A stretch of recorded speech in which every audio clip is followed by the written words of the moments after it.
Now, cyber safety is something that you become very aware of, particularly if you are a parent.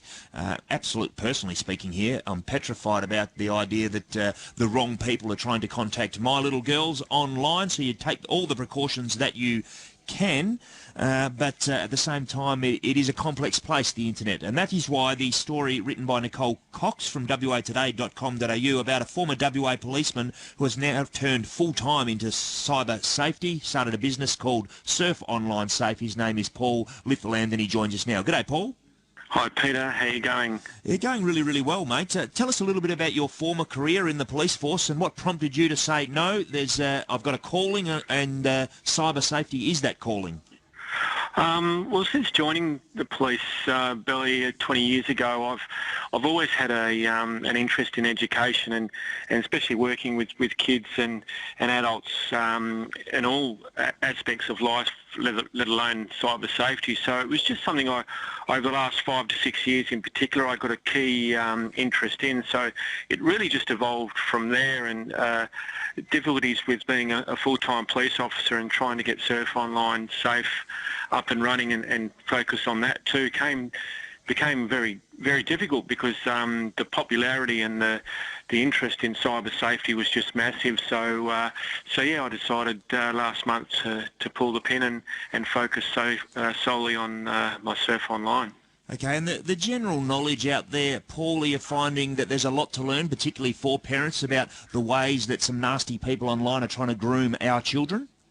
Yeah, I think the gap between parents, I suppose, not knowing as much about computers and the applications and the systems our kids are using compared to the age now that the kids are actually getting online is widening. So it's important that we sort of focus on that, and I do emphasise that point a fair bit in all my presentations in trying to close that gap and give parents a little bit more understanding as to how the systems work and where our kids are falling down. And your presentations, are they primarily through schools? And if they are, what sort of ages? And what other groups do you present to? Mate, I normally target the high schools. They are all year groups from year 7 right up to year 12. But we also look at targeting. I mean, there'll be a number of your listeners who may well have also been involved in similar things like romance scams and online fraud and all that sort of stuff. So yeah. I also get out to a lot of community centres and public libraries and all that sort of stuff, and try to educate as many people as I can on the pitfalls of the online world. Okay, so there's many different facets to cyber safety, of course, Paul, and there's a lot of ground to cover. Does that include things like cyber bullying and harassment, those sorts of things, which are big issues for kids? Yeah, bullying's really taken off, I believe, in the last 18 months to 2 years, especially for the younger age groups, probably that 12 to 14 year age group. There's a number of websites that are out and about that give kids that anonymity to really go hammer and tong, mate. So yeah. It's a very big issue at the moment that a lot of parents have concerns for. So I do throw a lot of information and some good experience towards the kids in regards to that as well, and give them a full understanding of how not only being the victim of cyberbullying can be very very stressful, but also the other side of the coin in regards to those who are bullying, the effects it can have on them as well if they're caught out, or if worst case scenario the police decide to charge them with that type of offence. We're speaking with Paul Litherland, former policeman, 21 years I believe, now educates students and others about cyber safety through his business Surf Online Safe. In your experience, Paul, is sexting still prevalent out there? Is it growing? Do the kids not realise how dangerous this practice can be?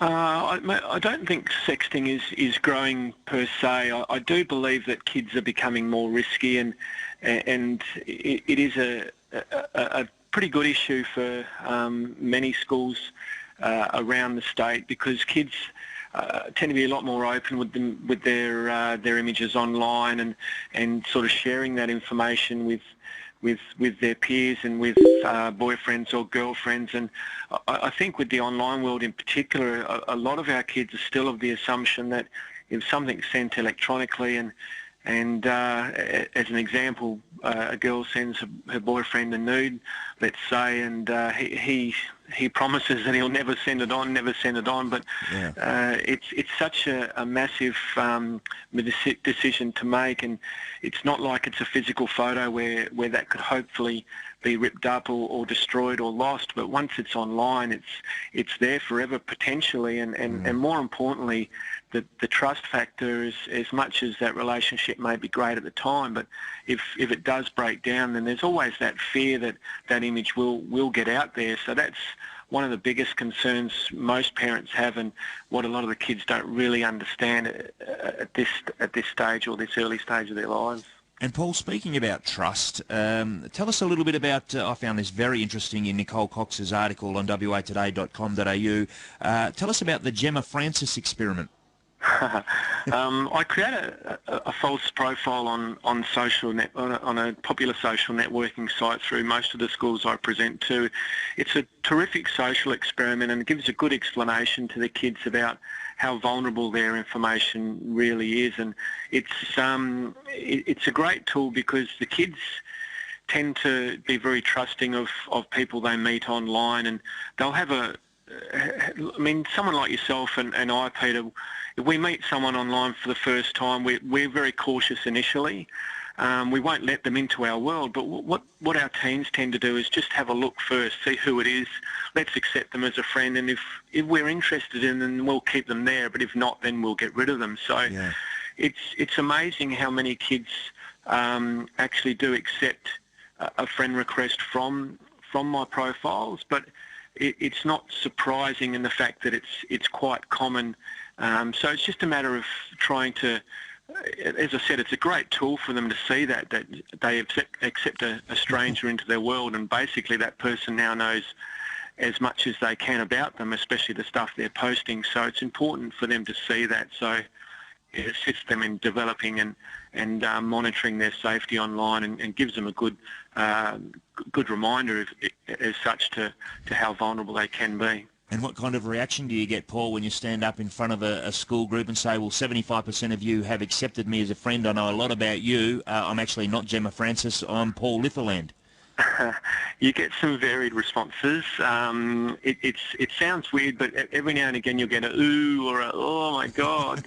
But that's a great reaction, because that's the reaction you want. But when I first put that profile up on the screen and the kids see it, the silence in the room says it all, and it's great to hear. And in subsequent years with the schools I repeat my visits to, the next year I don't actually tell the kids who I am. So again, that's a very important tool, because now they have to go home and try to find if I am on their system, if I am one of their friends, because if they've got, say, 30 or 40 friends that they're not sure of, then it gives them an understanding of, oh, maybe I should clean out my system.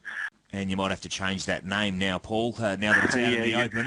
Nicole's burnt me there, mate, so I've already destroyed that one, so that's okay, fine. come up with a new one. Good on you. Thanks for your time today. All right, thanks, Billy, and thanks to your listeners. No worries. Paul Litherland, former policeman, and then decided, no, I'm going to dedicate myself to cyber safety, such as the demand for presentations and education in this area. His business is Surf Online Safe, and plenty of schools are utilising his services.